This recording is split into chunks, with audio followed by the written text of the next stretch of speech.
Good afternoon, everyone. This is Catherine Poggi, and I am here with Bob Shields. We have opened up the waiting room, and Bob, whenever you are ready, we can go ahead and begin. Looks like recording has started.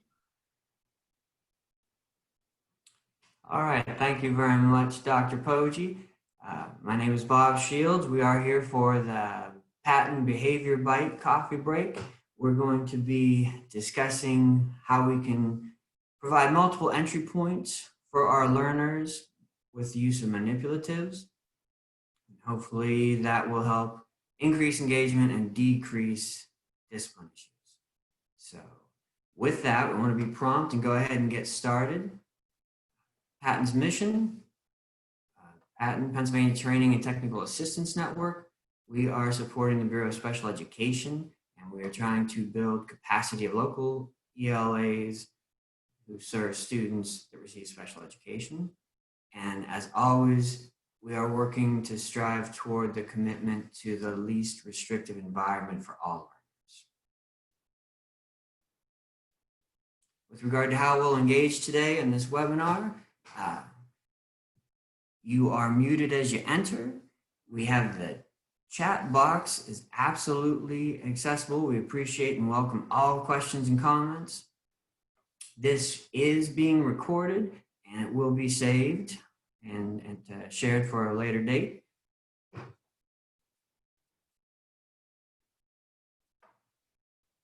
You can see there some of the tips as to how you can acknowledge, raise a hand, yes or no. Chat, number 6, submit question to the host. And we will be engaging in some polls. There'll be a few polls. If you are in here, you are registered to vote. So you can participate and we appreciate it. Materials and resources. This PowerPoint and all materials and links and references used throughout are and will be accessible through a folder, shared drive, each of the weeks in there. And here you can click here, tiny URL, take you right there, one-stop shopping. The PBIS matrix for today, how we will engage. Always we will be respectful and responsible, aware of your camera, aware of your muting, Zoom etiquette. And again, today's topic, multiple entry points with manipulatives. This is housed within the behavior initiative because quite frankly, behavior initiatives occur when students are disengaged. As a quick introduction to who I am, my name is Bob Shields, still Bob Shields. I'm out of the Pittsburgh Patent Office. I was a vocationally trained machinist. That means I was a shop kid in high school. I then went to college for a pure mathematics degree with certification to teach and was a secondary math teacher for over a decade. And then I also went back and got my master's in art concentration in clay. So with that, I have a poll, which we will throw up to see. I'm going to launch it. As a mathematician, what has Bob heard after sharing that he was a math teacher?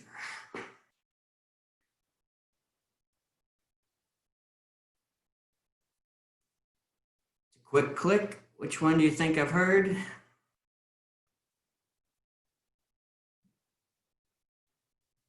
Appreciate your quick response.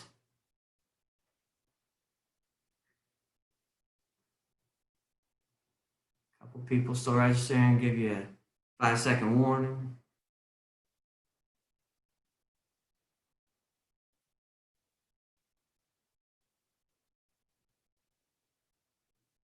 Okay, with modeling wait time, we want to make sure you're quick on the trigger here. We're going to hit you with another one. We're going to end the polling. 3, 2, 1.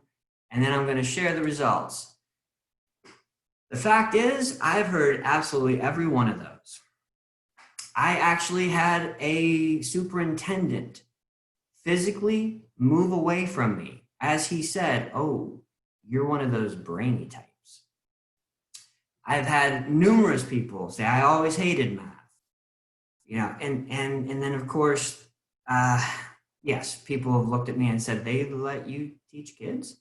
And those are all very legitimate questions. But what I want to address is the first two, not the fear of Bob working with vertically challenged adults. The first two is the stereotype around mathematics that we need to address and interrupt. It's not okay to hate a field of study. It just isn't. One, hate is a wasted emotion, and two, it's going to lead to behavior problems. You can like another discipline more, totally fine with that. With that, the objectives are, one, we're going to examine ways to increase engagement.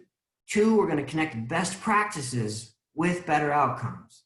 And three, have learners do the work and the instructors do the facilitation. Another objective is that I have every intention of having fun here, and I hope that you come along for the ride. So buckle up, let's have fun and see where we end up. This is not an opinion. This is based on the Hattie effect size. Classroom discussion, huge effect size. Summarization, teacher clarity, problem-solving teaching, explicit teaching strategies. All of these are what we need to work to engage in the learning of mathematics. And if we do these and embed these, we're going to have a lot fewer people saying, oh, I hated math too. So this is not opinion. It is absolutely based on research. And so we're going to jump into it. Facts, not opinion. As much as we love to be read to, I'm going to let you read that on your own.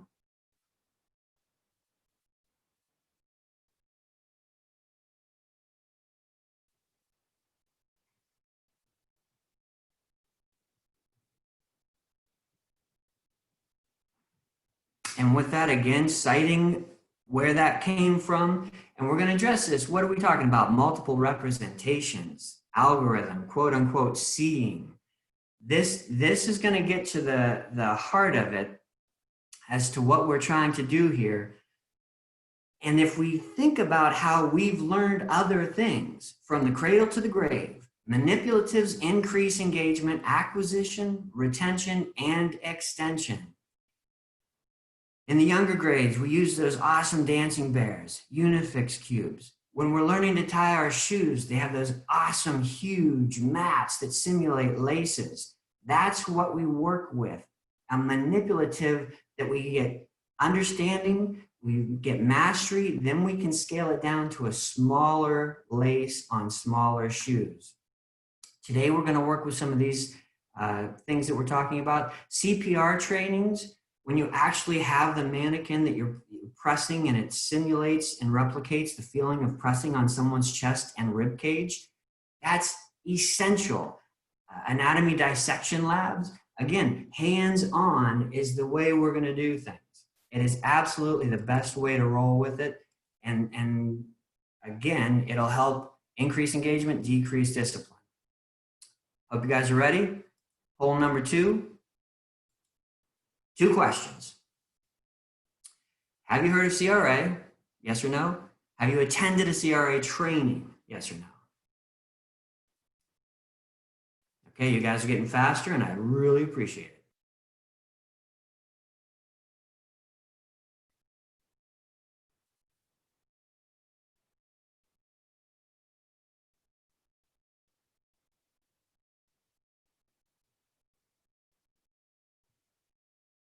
Okay, just a handful, 3-second warning.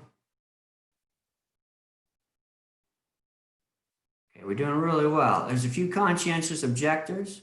I'm going to encourage you to participate. And here's the breakdown. As those of us are joining, we're at about a 30-60 split as far as who has heard of CRA, and about a quarter of us have attended a CRA training and 3/4 have not. So that sincerely pleases me because that means some of you are actually hearing new information.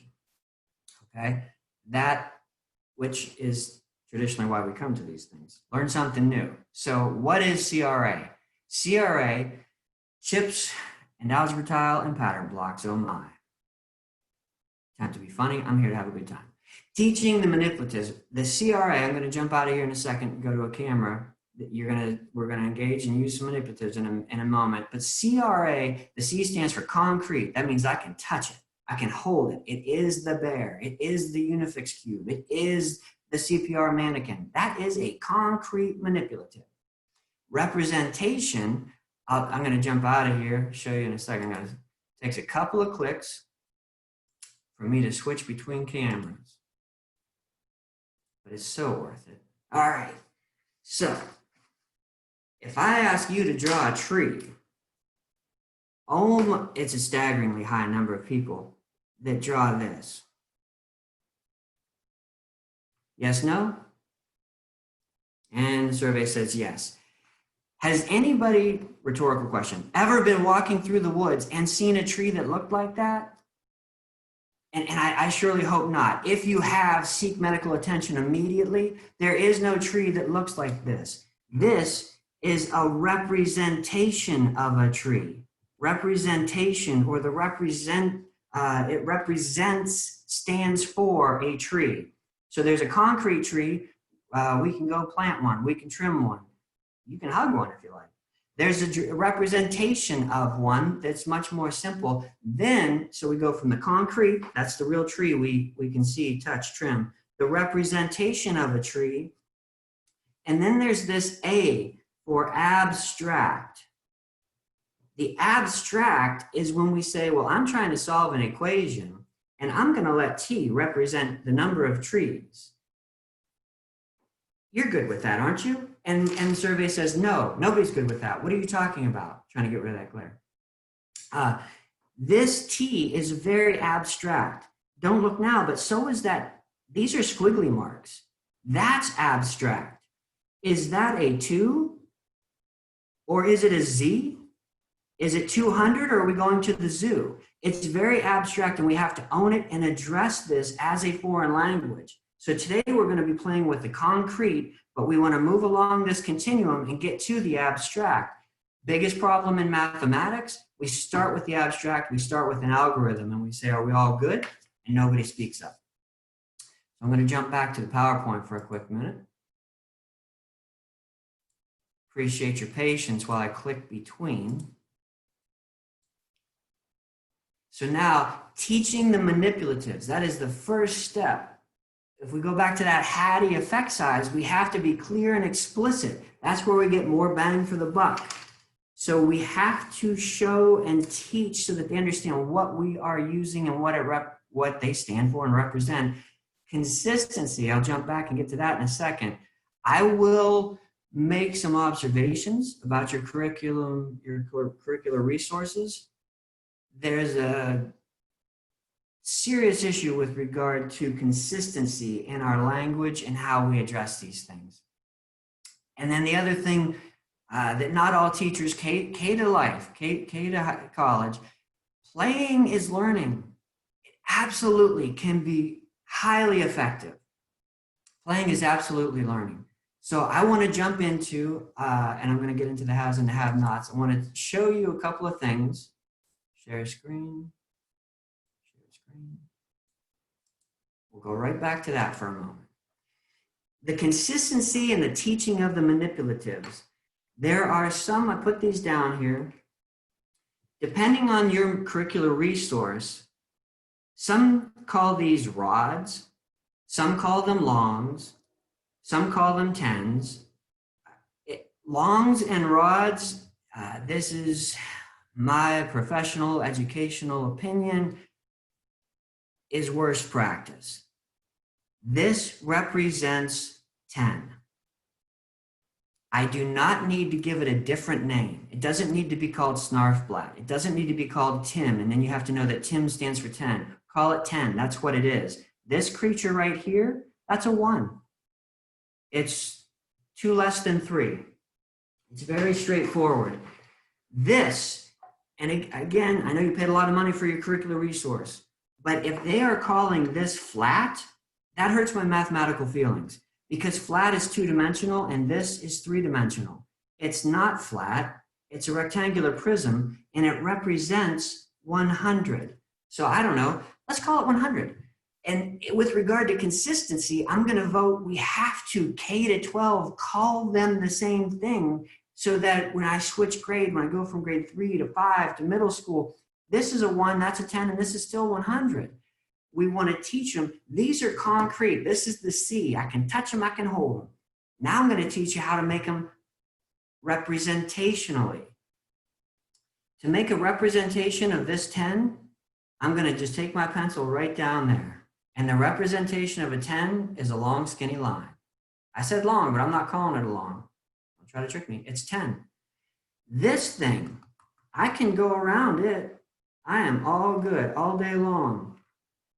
I go around the outside of this thing, and this thing called 100, a 100, well, it looks a lot like a geometric shape called a square, and that's because it is. And then this creature, now this all day long, I'd like to say I'm trying to make fun of myself, but this is how it worked. If you try to hold your finger on it and make a square, good luck with that. So what we do, let's just call it a circle.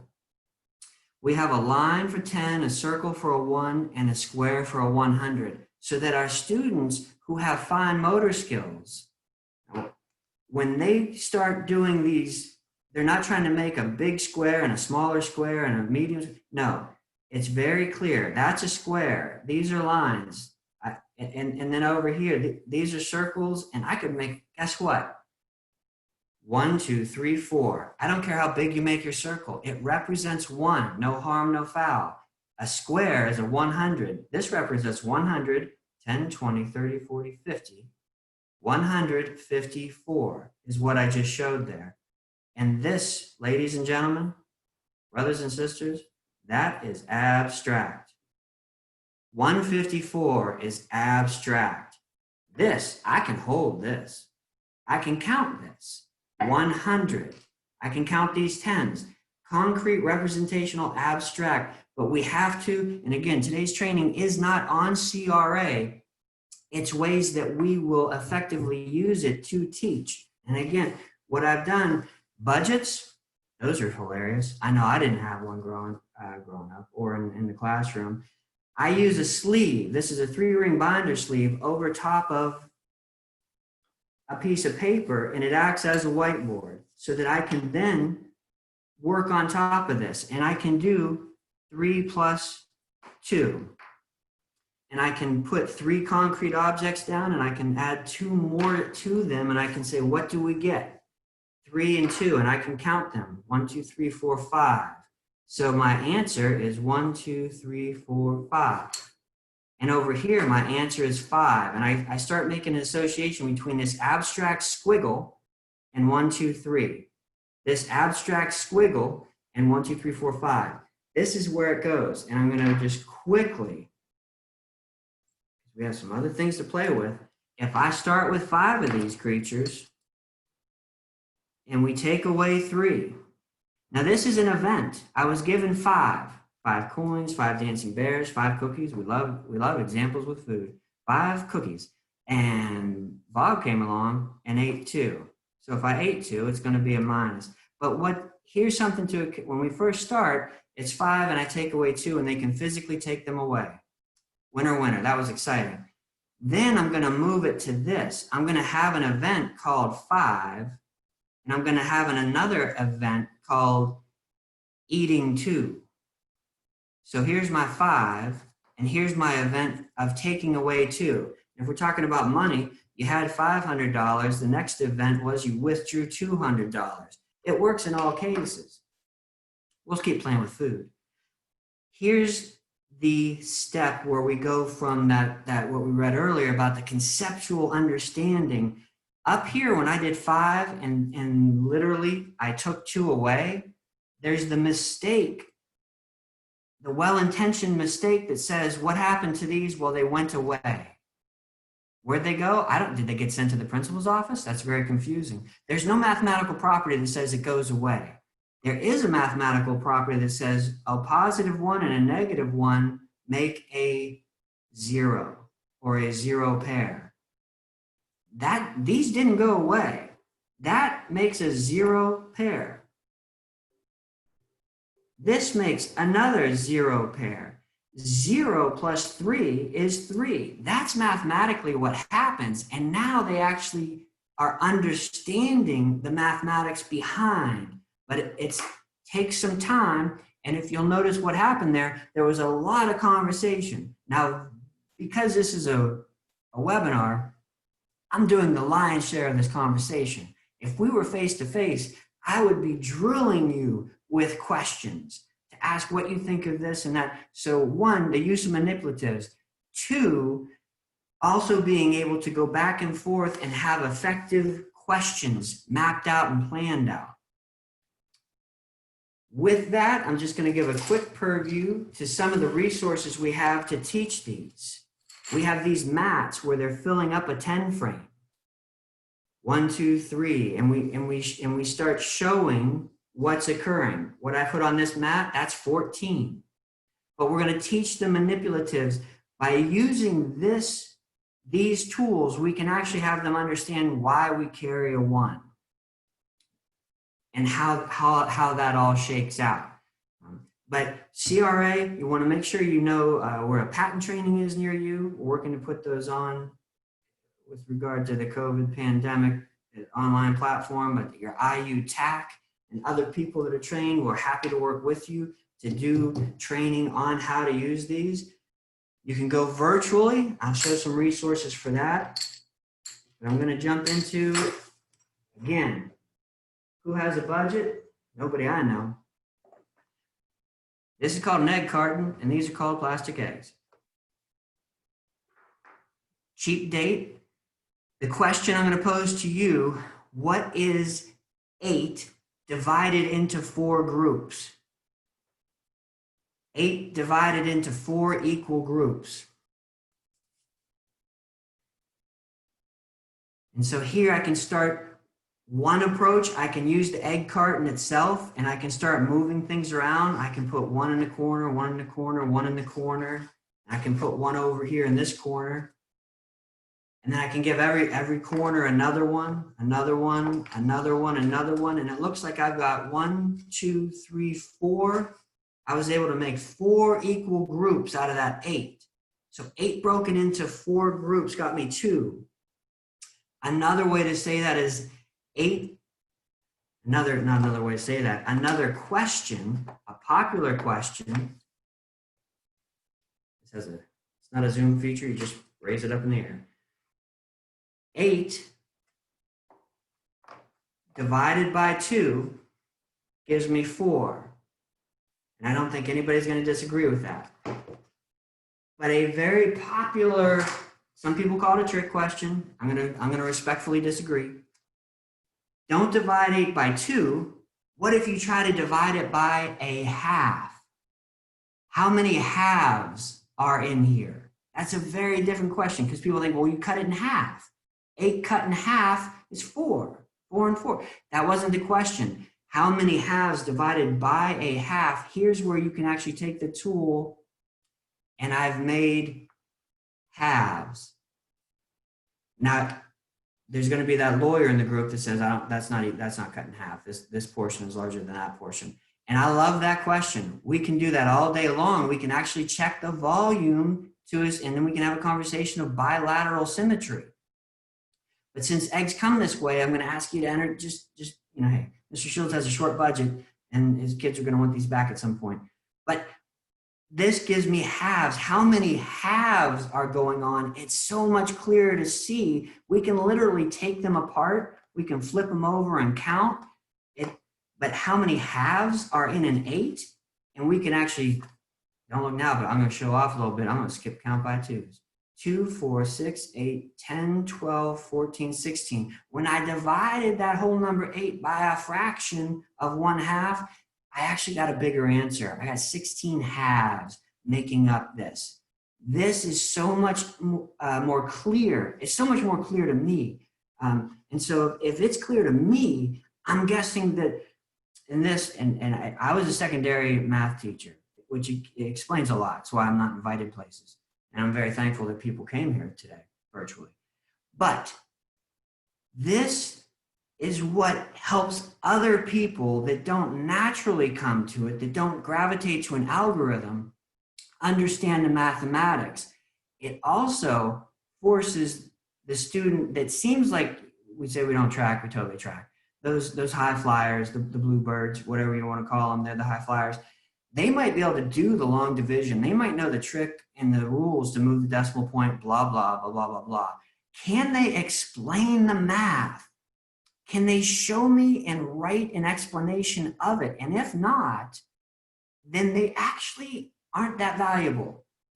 There's computers and calculators that can do math. There's no value in that. It's being able to model and explain that is what's important in life. It makes you a valuable asset to a team. That makes you a business owner. That is where teachers, some teachers, and some parents talk about this new math. It's not new. There hasn't been a great deal of change in mathematics since the time of Euclid. This is simply trying to get people to understand what's occurring and how we got there. I'm going to jump back. Any questions, please feel free to pop those in to the, and this again in the PowerPoint, 8 cut in half versus how many halves go into 8, and what is 8 divided by a half. Okay, that's the prompt for what we're going on here. Engagement. I'm an equal opportunity teaser, and I'm going to, this may or may not be your curricular resource. If it is, I do not apologize. It is well-intentioned. It is incredibly well-intentioned. Take a moment and look. In this first example, it shows a teaspoon. If you go to the right, it is showing 1 liter and 2 liter bottles. And down here, this is a can of soda. So I have 3 issues to share with you. 1, from Johnstown over to Pittsburgh, we have no idea what this thing called soda is. It's very peculiar. We drink pop. So this is only relevant to the east side of Pennsylvania. The second thing to show is that this alleged teaspoon looks a lot more like a shovel, if this is the scale as it pertains to a 2 liter bottle. So again, they are attempting to show a manipulative, but I would put forward to you that in their attempt to be engaging and show, I'm going to jump, I need a couple of clicks, entertain me. And I'm going to switch camera, don't be traumatized, but hello, I'm Bob, still Bob. This is what we're really talking about. This is a 2 liter bottle. This is a can. One is significantly larger than the other. Tablespoon versus a teaspoon. To actually have these and talk about how one compares to the other, that's significant. And as far as the metric system and showing how that works, which heaven forbid, there's 3 countries in the world that use the metric system. America's 1, the other 2 countries are smaller than the state of Massachusetts, but that's okay. This is a way to connect to them. This, it looks a lot like a medicine dispenser, but in my world, it's a mathematical manipulative. It gives both English standard as well as metric. And now I actually have a concept. I can visually see what 10 milliliters represents. This I can actually hold and move around. Now, am I going to give, and then again, I was a secondary ed math teacher. What I'm discussing here is not solely for the primary grades. I also did some work in the math as a graduate assistant at Edinburgh University. And I worked with people in their 50s down through 2nd and 3rd graders who didn't quite understand the concept between a cup, a tablespoon, a liter. So this is applicable regardless of who or what grade you are teaching. And if I have, when I had the seniors and they weren't just solid on how many feet are in a yard, no harm, no foul. Let's play with it. Let's get a hold of it. And I'm not going to give them liquid, probably because I'm a bigger liability than they are. I'm going to use something like the dried beans or brown rice, which shows up well, and I'm going to fill this thing up. I want to see, what does 2 teaspoons of brown rice look like as compared to 12 ounces? The other thing that we don't ever discuss, but we need to have the conversation so that they understand, is the notion of a unit down to one unit. We buy 1 pound of sugar. We buy 1 gallon of milk, but not our pop, or if you're in the eastern part, soda. We buy 2 liters, and I'm not getting a kickback from anybody. 1 liters, they're harder to find, but I did find one. This is how students can gain an understanding of what things look like and feel like, and we can have some conversations around that. But on the cheap and the skinny, we need to engage with these manipulatives for a multitude of reasons.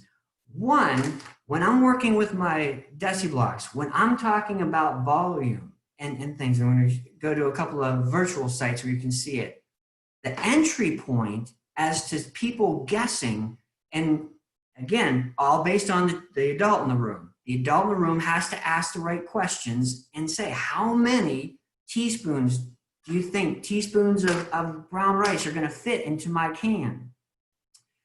And we're going to walk around, we're going to have teams of 2. There's multiple entry points, and we're going to do that margin of error. We're going to look for the high answers. We're going to ask for the low answers. I'm going to circulate the room, and I'm going to see, guess what? Bobby actually is spot on. He has the right answer. Bob hasn't had a right answer in about 7 years, but he's got this one right. So guess what? I'm calling on Bob for this one. I'm going to ask him to share out his answer, and I'm going to ask how many were close, a little bit above, a little bit below. We've got entry point. It's a guess. How many are in there? And everybody, just like our poll here, which you cannot just move on. You can't say, I don't have time, because that lets me check out. I haven't had a right answer. I haven't had a positive experience in school ever. And my parents haven't ever. And they tell me that. It's the same principle that they hated. It's the same subject of math that they hated. We are going to flip that script. We're going to give them opportunities to have success, and we're going to build them up for it. That's when the behavior drops. But you have to facilitate it and make sure that participation is a non-negotiable. I circulate the room, and then you have to write it down. If you write it down, it's like no take-backs. You are going to guess how many marbles are in this cup. This is a measuring cup. I got marbles in there. Everybody guesses. I don't move on until everybody writes down a number. No take back. Okay, now we're gonna team, and we're gonna see, how did you come up with that estimate, and move forward. But we're gonna have multiple entry points because it's hands-on, and people can break it up. They might physically move it. They have it right, or they have it close. They have a strategy. You call on them. That's the start of the conversation. And then what you will unquestionably find is that Kim, that gets everything right. She has 108% in everything. When you ask her to explain something, that might make her a little more uncomfortable. I'm not just looking for a right answer. I might not even care about the answer. I'm more interested in what are the steps and the explanation as to how we got there. Can you model this? You can model all day long, and I just need you in the right ballpark, that you're showing the mathematical understandings, and we're golden. So that is in a nutshell, the meat and potatoes and the high leverage of that. I'm going to jump back out for a second. Check myself. I'll be a lot of things, but I promise I won't be late. You guys have lunch dates or virtual lunch dates. This is where, see here, I'm going to throw another poll up at you, and I have a question for you. So get ready.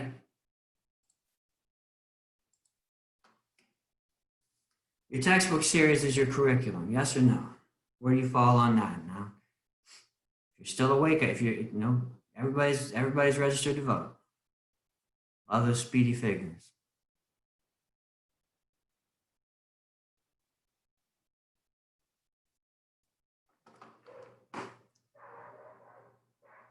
Oh, we can get a higher vote than that, higher vote tally than that. I want to know, where are we falling here?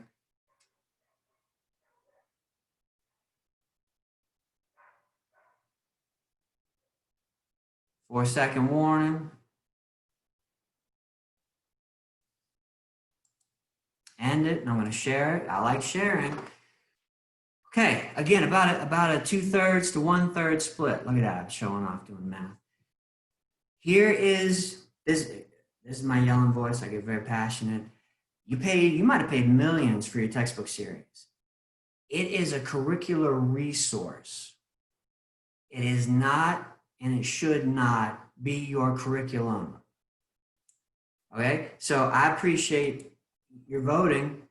Don't feel badly, please. You can feel a lot of things, but don't feel badly if you said yes, because that is the most popular wrong answer.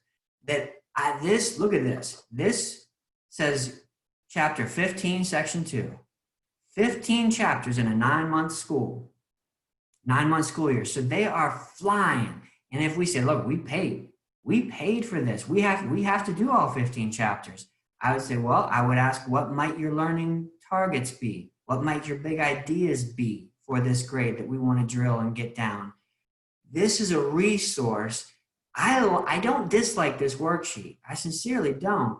I think it's 10 times, it might be 20 times more effective if we can engage with manipulatives to address some of these questions. That this little tiny dish soap container, is it really that much smaller than a can of pop or soda? Then you don't have many dishes. This is peculiar to me. We want to make sure that this is a place to build from your curricular resource. We're going to address metric and English. See how it happened naturally. Gallons of milk, liters of brisk or what have you, centimeters and inches. It happens naturally once we actually engage. We can talk about eggs and half an egg. I don't know where that falls under the units, but I will say this. Math is somewhat messy and it can be scary, but if we're comfortable saying, hey, let's wrestle with this, because we look at time has 60 minutes in an hour. There are 60 seconds in a minute. It's actually it's base 60 until you get under a second, and then it goes metric. Anybody that's been in swimming or track and you don't go down to sixths or 60ths of a minute or a 60th of a second, you go down to tenths of a second. So we are so inconsistent in our country and in our learning, but I say name it, embrace it, have a good laugh, and then understand the difference between the metric system, time, which is base 60, and then the English standard, which is another animal altogether. We love, depending on who you're talking to, they'll say that money isn't in our curriculum. But the fact is, skip counting is, decomposition is, fractions, decimals, application and modeling, all of this falls under it. And so we can play with that. And I say play, and I mean it quite sincerely. We can use the manipulatives exactly the same. I'm going to jump back. I'm going to go to the camera. Don't be frightened.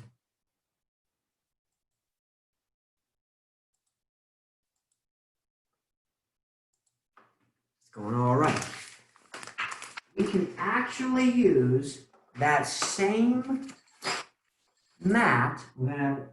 It's a very high-tech system that we have here for erasing my fancy whiteboard. It's called a napkin. And there, it's gone.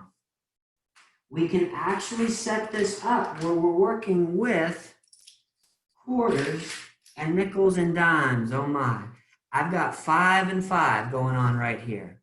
And this is going to parallel perfectly. And I can show that a 5 times a 5, now I'm doing math facts. It's a 25. Also known 25 cents, also known as a quarter. This, gonna show you what we're talking about here. The crowd's gonna go wild. I'm gonna switch. I hope you buckled up. I'm going to show you decomposition. Well, I'm going to play with coins for a minute, and then I'm going to switch back to the other manipulatives. I'll put a 10 first. I've got a 10 and a 5. And I'll put another, and this, I'm going to stay small for a second. I'm going to stay small. When I'm doing these, Where'd my nickels go? When I'm doing these, I can decompose a 10 and a 5. This is, again, abstract. 5 cents plus 5 cents, well, that's 10 cents. And that's 5 cents. 10 times 5, that should, 10 times 5, that should be 50. Well, if I show this 5 times that 5, it yields a 25. There's a square fact. 5 times 5 is 25. This 5 times that 5 is also a 25. So my problem is on the outside. Outside of these lines, I have the problem 10 multiplied by 5. 10 times 5. And the answer is on the inside. I have a quarter and I have another quarter. I have 20, now it depends on how you want to talk. 25 cents, I'm going to write that down. 25 cents is the same as 25 pennies. We want to make sure that they understand this is the same term. And we want to make sure that they know that when we say 25 cents, some people will reference this and they say, I have a quarter. This is where another huge tool is a graphic organizer like a Freyer model for vocabulary to understand what we're talking about here. And I'm going to transition, I'm going to stay with quarters just for a moment. Then I'm going to shift out of pennies. This is a segue. I'm going to go back into a different manipulative here. But if I ask you, what's 1 quarter plus another quarter? I think you smell a pattern here. I'm going to slide this up. What I have here is I could use the word quarter, but another way to, and let's just play with that. This is 1 quarter plus another quarter plus another quarter. And I know you're going to count along with me because it's fun. I like to get things right. So 1 plus 1 plus 1 plus 1. So 1 quarter, 2 quarters, 3 quarters.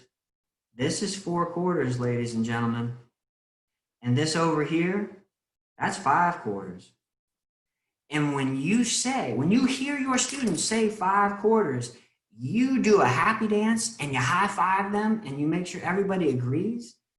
The most popular hurtful thing to say when a student says 4 quarters or 4/4 is yes, but. Yes, but, Bob, that's actually a 1. 5 quarters. Yes, Bob, but that's actually 1 and a quarter.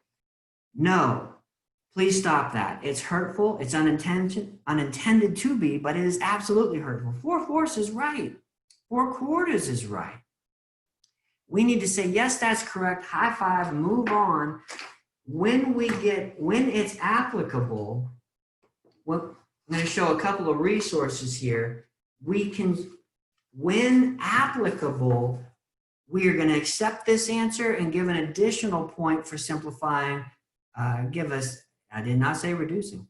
Give maybe an extra point for making it as a mixed number, but guess who doesn't care? I don't care because I'm teaching people to add fractions and they got 5/4 or 5 quarters and they are correct. So I'm going to slide this book under here. It's Advanced Pattern Block book. The follow-up, and you can see that's for grades 5 to 8. Advanced pattern, and it comes with a DVD just to make sure we still have those equipment. There's also the regular pattern block book for grades K to 3. Why do we don't care about 4th graders? I'm just kidding. 4th graders is apparently addressed upper bound of 3, lower bound of 5. We don't discriminate against 4th graders. But if we look at this book right here, when we're working with them and using these tools, this example, 1/6 plus 1/6 is 1/3, that is really confusing to most humans. I have a quarter, I have another quarter, I got 2 of these things called quarters. I have a 1/6, I have another 1/6, I got 2 of these things called 1/6. That's where I want to play and I want to start there. Then you can have a conversation, oh, well, 2/6 can also be represented as, I don't want to jump straight to it. But as I point out again, this is advanced And perhaps that's already been addressed. If it's already been addressed, fine. But I promise you, I worked with 20, 30, 40-year-olds who we don't jump straight to that. It's important to show that intermediary step. This tool will get you there. So here, I promised you, I hope you're buckled up. I'm going to move away from the money where we're doing skip counting and we're showing multiplication facts. I'm going to switch this over. Don't be frightened. More stuff's coming. I can insert this, and I'm going to show you decomposition. I don't know my 14 times tables. Just going to share that with you. I see several people logged off once I shared that fact. That is a 14 times 12. Okay, so how do I know that? I know that because this is a 10. I didn't call it a long or a rod because that's weird. It's 10. This is a 1, a 1, a 1, and a 1. 1, 1, 1, and 1. 10 plus 4 ones, that's 14. So right now, across the top, I'm modeling 14. And across the bottom, I have a 10, a 1, and a 1. And that's 12. So as far as entry points for our learners, again, we talked about Bob. We all know Bob. And he has some trouble, but I can set this up all day long. I can break up my 14 into 10 and 4 ones. So if I can do that, Bob is going to do the entry point here, and then we're going to say, okay, what's a 10 times a 10? Who knows that math fact? And we're going to have a lot of people that pop up, and they're good with that. And we're going to call on them, and we're going to ask someone else to confirm. A 10 times a 10 does not equal flat. That, again, is very weird, if not completely odd. 10 times 10 equals 100. And guess what? Oh, we discussed earlier, this is called a 100. Life is nice when we work it out in the front and we're consistent in our vocabulary. A 10 times a 1. Hey, you know what? I'm feeling confident. I'm all right with that.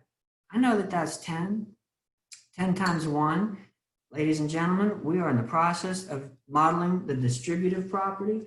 I know that's exciting to you. I can see the fervor. This place is, internet's just getting excited. 10 times that one. Now I'm distributing this 10 across my top. 10 times this one, 10 times that one. Again, I shared, I do not know my 14 times tables, but I do know that a 1 times a 1, times a 1 times a 1, they just keep giving me more ones. Everything here is manageable. It's movable because it's the C, it's the concrete. My problem is on the outside, 14 times 12. My answer is on the inside. Now this is where the power comes. 100 plus 10, 20, 30, 40. Well, let me slow down. I'm going to write 100 plus 10, 20, 30, 40, 50, 60. I have 6 tens. The value of 6 tens is 60. I have 2, 4, 6, 8 ones. The value of 8 ones is 8. 14 times 12 is equal to 168. Okay? Now this is why I sincerely hope you're buckled up. When we shift, we've been consistent. We've done subtraction. We just multiplied two-digit numbers, and we got this rectangle. That's very powerful. We can then shift. I'm going to get rid of this just for a second. And we can insert algebra tile. If we insert algebra tile, another manipulative for your viewing pleasure. You know what? I'm just going to slide this out for a second. Like Martha Stewart, we slide that off and we put this right back on. Wonderful. And it's very high tech. I have this thing called a dry erase marker. If I work with these, I now have positives and negatives. And this, instead of saying that it's a 10, this is now an unknown called an X. But it smells a lot like what we did before. An X plus a 1 times an X plus a 2, which I need to put some things down here. Let's see what's going on. We'll play with negatives later, but we like to be positive at the front end. The same thing applies. An X times an X is X squared. and x times a 1 is x.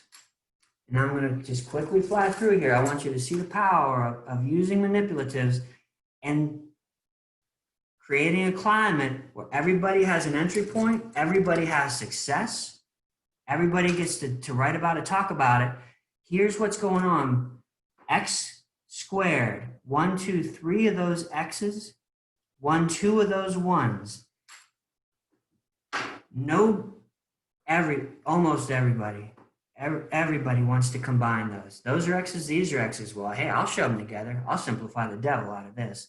There's a 1 of them and 3 of those. There's 4 of them, and there's some whatever x squares, and there's a 2. You know what? You want me to combine these? I'm happy to. I'll combine whatever you want. 2 and 4 is 6. I'm showing off at this point.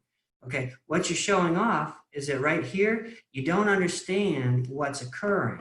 You're just hoping I don't come at you with my red marker and start putting all of this down. What this shows over here, I'm going to get rid of this. There's some bad thinking going on in aisle 5. That's what is typically seen when I say, can I add this and this? Can I combine these? This x squared plus these 3 x's? Nobody, and I do mean nobody, says yes, they're the same. It's no different than saying I'm holding these 2 quarters and this dime. Can I say 1, 2, oh, I've got 3, right? 3 quarters, 1, 2, 3 quarters. No, that's a dime. That's an x squared. These are x's. I can't combine them. Oh, x squared and x's. I can't combine them. I'm now starting to use this concrete. And now, because I understand what we're talking about, because way back, Martha Stewart, take 2. This was baking since 10 a.m. I can now reference this, and now I have manipulatives to hold and play with. It's not about the right answer, it's about explaining. I got a couple things right, I was able to contribute. I'm suddenly not with my head on the desk. I'm also not throwing these. Some of us still might throw them. But I'm not going to not use the manipulative because one person might throw it. I'm going to work on that PBIS, that engagement, and get them involved in this process to help mitigate and stop any potential problems that arise. I want to share a couple of other resources with you. There's an awesome book about working with algebra tiles. It moves you. It says grades 6 through 12, and it absolutely is. You can start earlier. It starts straightforward with adding and subtracting, combining integers. The pattern block books are spot on. They can smell a lot like play, but they are powerful tools. These items, when they're making pictures, that's important. We need to do this at all levels. We need to engage in play so that they know what's occurring, but we're going to do the math. We're going to use, after we've done some of this as a center, as an engagement, as an enrichment, I'm also going to come over here and I'm going to connect this to algebra and pre-algebra concepts. That's where I get my outlet. I get to be creative. I get to be a kid, a 16-year-old kid, and I get to make something cool. And then you get to be the facilitator and say, all right, now let's treat this as a 1. If this shape is 1, what fractional value are the green trapezoids? There's our problem. Let's get at it, class. That's the other thing, which again, I'm mindful of time. We've got 5 minutes, and I want to jump back into the PowerPoint to show a couple of things before we bounce. The one thing I really would like for you to be aware of are some resources with your IUs. This was shared and with great appreciation from CIU, and these have hyperlinks that we can jump out to. And this will be in the folder. I'm gonna hit. Do it. Coming close. I'll just keep hitting buttons for a couple more minutes here. There we go. What this online tool allows us to do is to use manipulatives that aren't tangible. But they're pretty awesome. We can click on these things, the coin box. Here's exactly what I was doing before, where you can click and drag.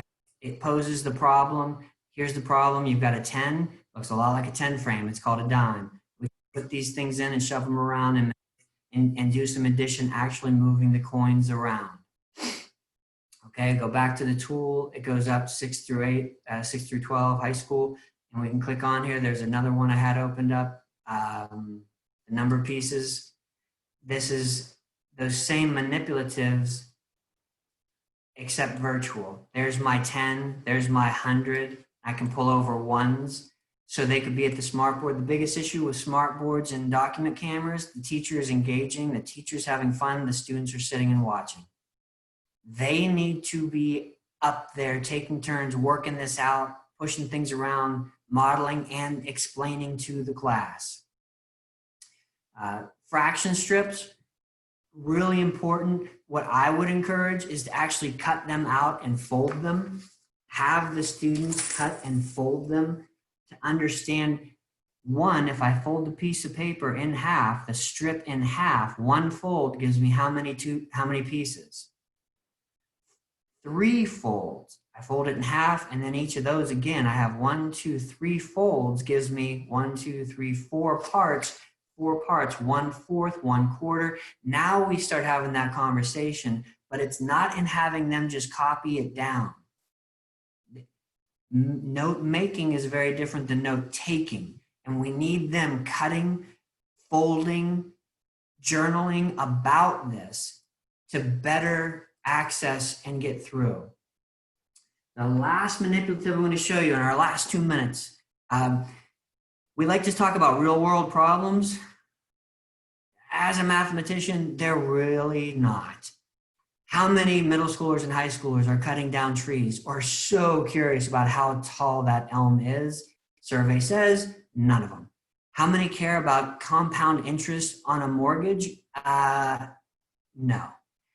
What we want to do, we could buy it, download the app, or make it yourself. Ding, ding, ding. I vote for the latter, and then we can do the app. Right here, and again, there's instructions will be in the folder. You can make this. You go into the gymnasium. It's a straw or a tube. You attach this. That's your line of sight. A piece of string taped on with tie it to an eraser. Tie it to a washer. Now the kids, the assignment is that they have to, in teams of 2, go to different spots in the floor of the gym, get an angle, get a distance away from the hoop, do a calculation. How high is the hoop? Everybody should get the same answer for the height of the hoop. Everybody's equation should be different. If they can't explain it and do it, then the understanding isn't there. They're cheap and easy to make. They tie a penny. I like having the kids actually make one of these instead of providing it, but taping it to that is also a really cool activity. And then the tessellations is another activity that's going to be a different day. I mentioned before that much of the language I addressed today is tier 2, possibly tier 3. We need to own how complex the math learning is and provide resources. My question to you is, do you know where some of these resources are? Do you know who to reach out to at your local, your regional IU, or your regional patent office for more training or assistance with these things? I'm going to yield the floor at this time to Ms. Tara, who has a couple of updates, but it has been my sincere pleasure. I am so thankful for all of you, what you're doing, and I do want to say that what's most important is your well-being for you, your families, your loved ones. In addition to that, the work that you're doing to help provide continuity to children at this time, it's beyond words. So I thank you immensely. And at this point, 2 upcoming events, May 26th, June 2nd.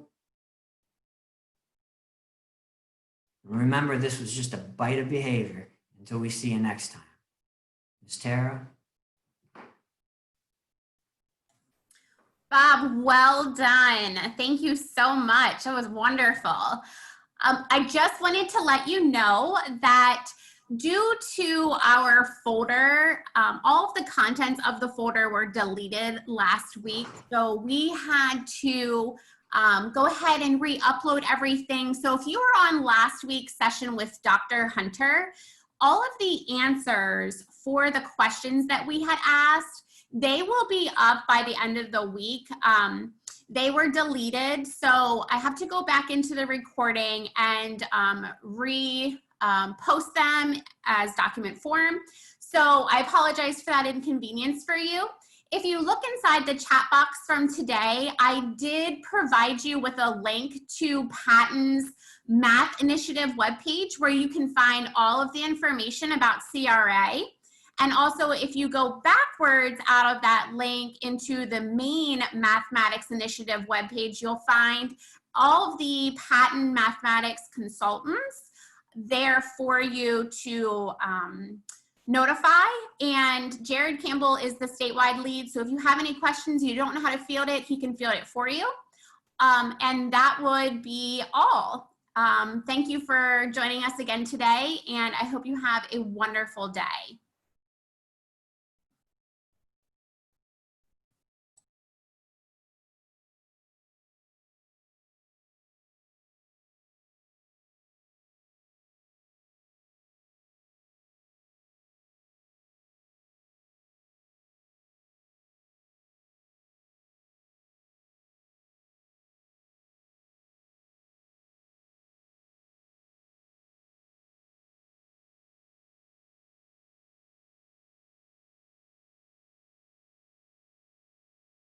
I can absolutely repeat for where to go for the information from last week. All of the links should be active that are inside of the PDF, inside the folder. So everything should still be good to go. I was just saying that there might be a slight delay on me getting those responses from Dr. Hunter's questions last week, but everything else is available for you just as it was in the same places that it was.